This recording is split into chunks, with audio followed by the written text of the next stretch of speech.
অভিষেক আবাস প্রকল্পের কাজ শুরুর জন্য ডেডলাইন বেঁধে দিলেন 31শে ডিসেম্বর।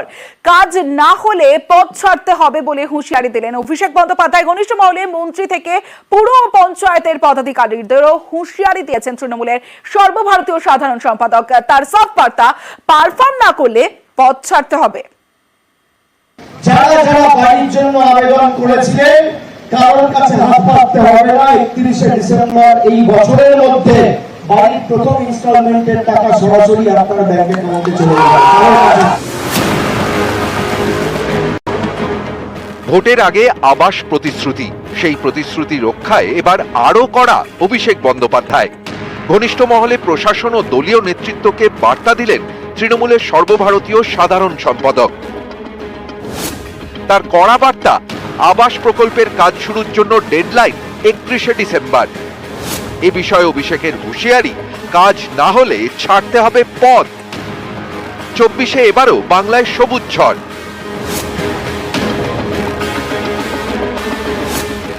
বাংলায় তৃণমূলের আসন 22 থেকে বেড়ে 29। কিন্তু তৃণমূল নেতৃত্ব চান এই ফলে কোনোভাবেই কেউ যেন আত্মতুষ্টিতে না ভোগেন। 24-এর ফল বিশ্লেষণ করে নেতৃত্ব দেখেছেন অনেক জায়গায় আরো ভালো ফল করতে পারত দল। নেতৃত্বকে চিন্তায় রেখেছে বেশ কিছু পুরো এলাকায় তৃণমূলের পিছিয়ে থাকা। এই পরিস্থিতিতে 24 থেকেই 26-এ নজর তৃণমূলের সর্বভারতীয় সাধারণ সম্পাদকের।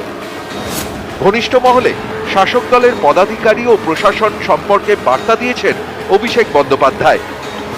মন্ত্রী থেকে পুরো পঞ্চায়েতের পদাধিকারীদের হুঁশিয়ারি দিয়েছেন তৃণমূলের সর্বভারতীয় সাধারণ সম্পাদক।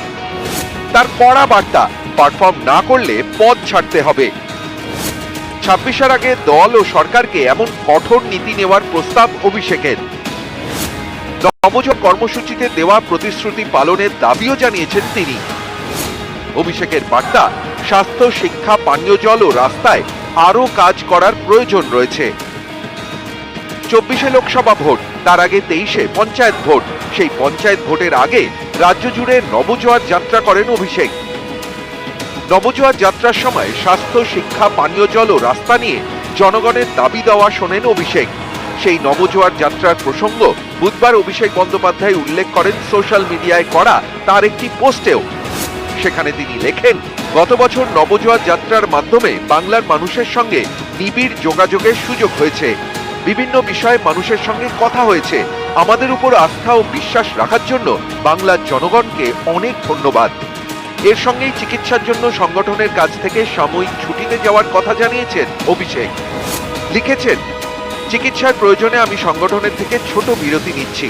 এই সময় আরো ভালো করে মানুষের চাহিদা বোঝার সুযোগ হবে। আমার বিশ্বাস রাজ্য সরকার দ্রুত মানুষের সমস্যার সমাধান করবে। মানুষ যাতে ন্যায় বিচার পায় তা নিশ্চিত করবে। নিউজ 18 বাংলা।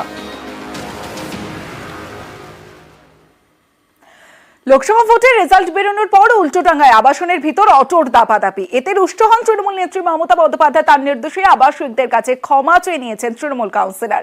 মানিকতলায় সামনের মাসে ভোট, তাই কি রাজধর্ম পালন করার মতো কৌশলী পদক্ষেপ? প্রশ্ন নানা মহলে।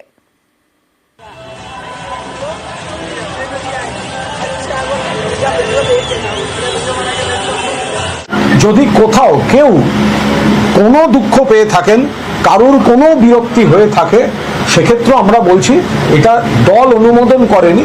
অনেক ক্ষেত্রে মিছিল বা অনেক কিছু হয়ে গেলে একাংশের কর্মী হয়তো অতি উৎসাহে কোনো কিছু করে ফেলেছে, এটা অনিচ্ছাকৃত। ফলে কোনো অবস্থায় এগুলি মনে না রাখতে।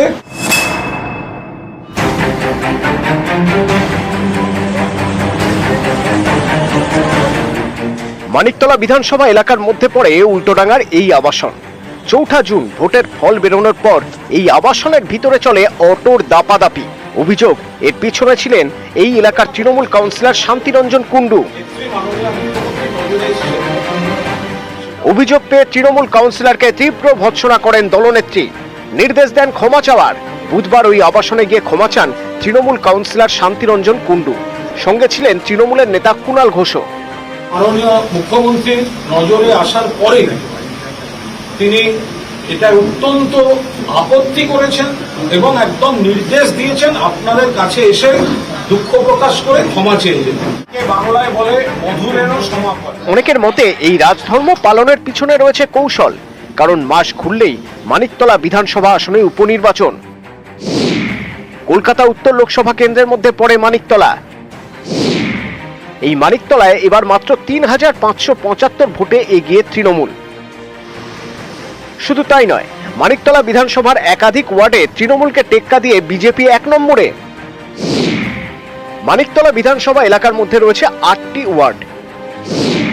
এর মধ্যে ১৬ এবং ৩১ নম্বর ওয়ার্ডে পিছিয়ে তৃণমূল।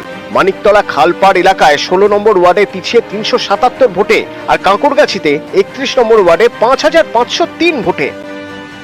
এছাড়াও মানিকতলা বিধানসভা এলাকায় রয়েছে বেশ কিছু ফ্যাক্টর, যেমন এই বিধানসভা এলাকায় তৃণমূলের মধ্যে একাধিক গোষ্ঠী রয়েছে বলে অভিযোগ। সাধন পাণ্ডের মৃত্যুতে মানিকতলায় বিধানসভা উপনির্বাচন।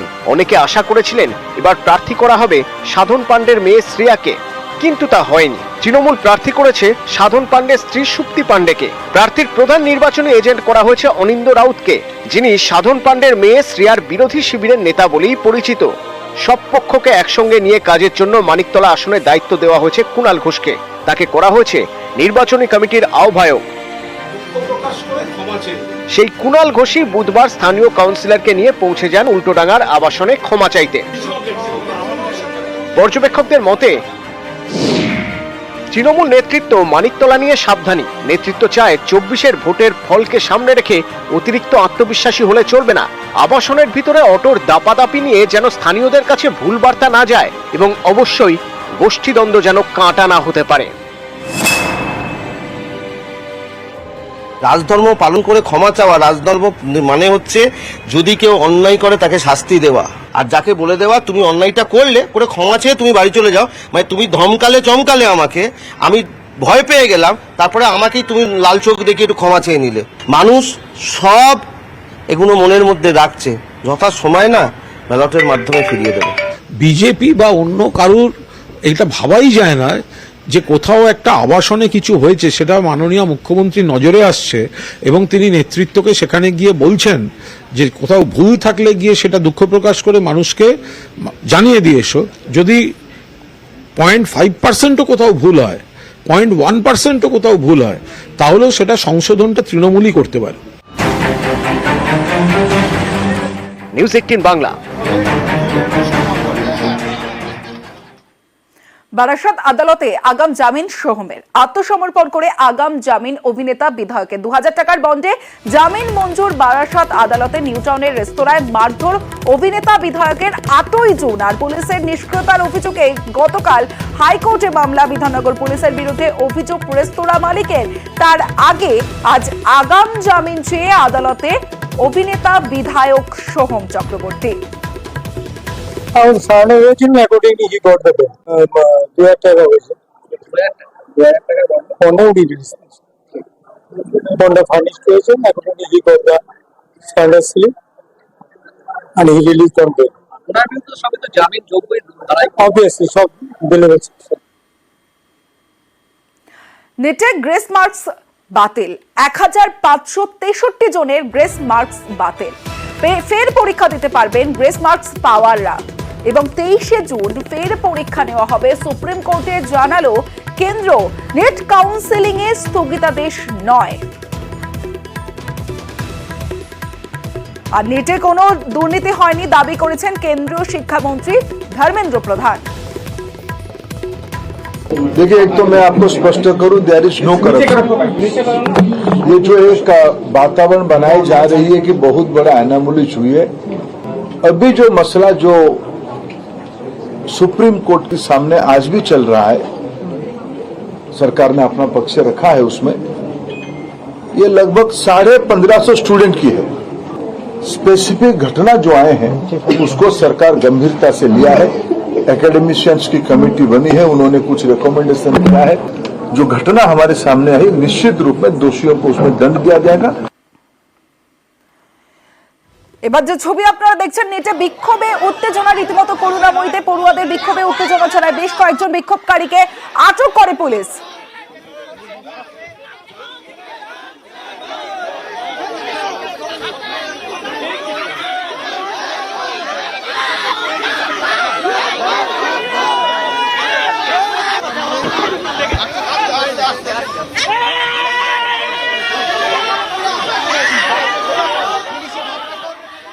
আজকে দুটো দাবি নিয়ে আমরা এসেছি। একটা হচ্ছে ইউজি নেট, তার সেই পরীক্ষার যে ভয়াবহ দুর্নীতি এবং সেই দুর্নীতির সঙ্গে যুক্ত এনডিএ, এর সঙ্গে যুক্ত দোষীদের অপরাধীদের গ্রেপ্তার করে কঠোর শাস্তির দাবিতে আজকে আমরা রাজ্যপালের কাছে ডেপুটেশন দিচ্ছি এবং আমরা উচ্চ শিক্ষা দপ্তরে এসেছি।